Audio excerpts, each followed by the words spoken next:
Di awal film kita diperkenalkan pada seorang wanita bernama Haeon, seorang ibu yang tinggal di rumah bersama anak perempuannya, satu-satunya anak yang sangat ia cintai. Haeon berusaha menghidupi diri dan anaknya dengan mengelola sebuah warung nasi sendiri, karena sang suami telah pergi entah kemana tanpa kabar. Pada suatu hari, anak Haeon yang bernama Xiaomi bertanya kepada ibunya tentang keberadaan ayahnya. Namun Haeon yang tidak tahu kemana dan mengapa suaminya pergi, hanya bisa diam tak mampu menjawab. 계신데. 그럼 다행. Tak lama setelah itu, seorang debt collector datang untuk menagih hutang. Ternyata inilah alasan suami Haeon menghilang.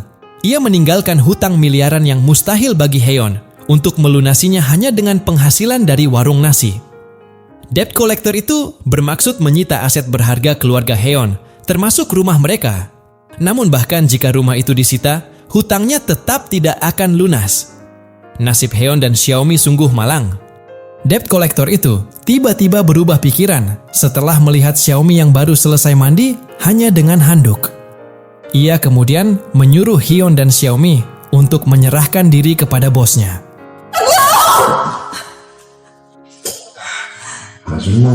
Haeon yang tidak punya pilihan lain terpaksa menemui sang bos. Bos itu bernama Yong, seorang pria berhati jahat yang sudah mendengar tentang tubuh indah Haeon. Begitu melihatnya, Yong langsung bernafsu dan ingin menguasai Haeon. Dengan licik ia memasukkan obat tidur ke minuman Haeon dan membuatnya pingsan. Saat itulah Yong mulai memperkaos Haeon dan aksinya ini berlangsung selama 2 jam. Setelah selesai, hati Haeon hancur karena telah dinodai oleh Yong.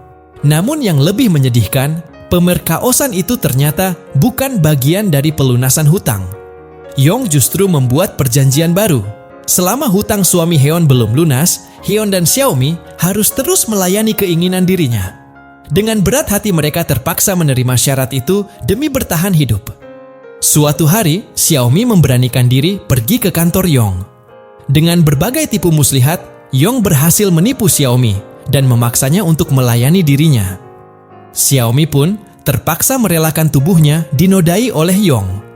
Setelah puas, Yong meninggalkan Xiaomi dalam keadaan menyedihkan. Namun, kekejaman tidak berhenti di situ. Yong bahkan menyuruh anak buahnya untuk ikut memperkaos Xiaomi. Untungnya salah satu anak buahnya yang bernama Shanggo masih memiliki hati nurani. Ia menolak melakukan hal keji itu dan malah mengantarkan Xiaomi pulang dengan selamat. Shanggo bahkan menghiburnya dan memberikan sejumlah uang untuk membantu kehidupan Xiaomi dan ibunya. Sementara itu, Yong kembali menunjukkan kebrutalannya dengan menawarkan Haeon kepada pamannya, seorang pria tua bernama Sugito. Tanpa ampun, Sugito memperkaos Haeon dengan sangat keji. Di sisi lain, Xiaomi dipaksa bekerja sebagai pelayan di kafe milik Yong. Shanggo yang merasa iba, diam-diam membantu Xiaomi dengan memberikan uang dari kantongnya sendiri agar ia dan ibunya bisa bertahan hidup. Yong yang tak pernah puas kembali memaksa Xiaomi untuk melayani pamannya yang bernama Sugito. Xiaomi yang merasa tertekan, gelisah, dan tak berdaya pun curhat kepada ibunya. Namun Haeon juga tidak bisa berbuat apa-apa. Mereka hanya bisa pasrah menerima nasib buruk yang menimpa mereka. Keesokan harinya Haeon dan Xiaomi terlihat ketakutan, seperti orang yang baru melakukan kesalahan besar. Benar saja, Yong dan Sugito datang bersama antek-anteknya. Sugito yang ternyata adalah komisaris di perusahaan Yong, dengan gila memaksa Haeon dan Xiaomi untuk melayani dirinya sekaligus. Ketika adegan keji itu baru saja dimulai, Shanggo yang sudah muak dengan kelakuan Sugito langsung mendobrak masuk dan mencekiknya. Ternyata Shanggo sudah jatuh cinta pada Xiaomi dan tidak tahan melihatnya diperlakukan sekeji itu.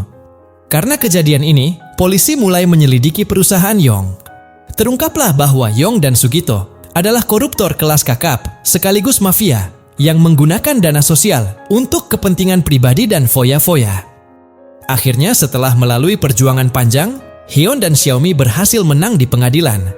Mereka dibebaskan dari hutang suami yang menyeret mereka ke dalam penderitaan. Yong dan Sugito dihukum, sementara Haeon dan Xiaomi akhirnya hidup bahagia sampai akhir hayat. Film pun berakhir.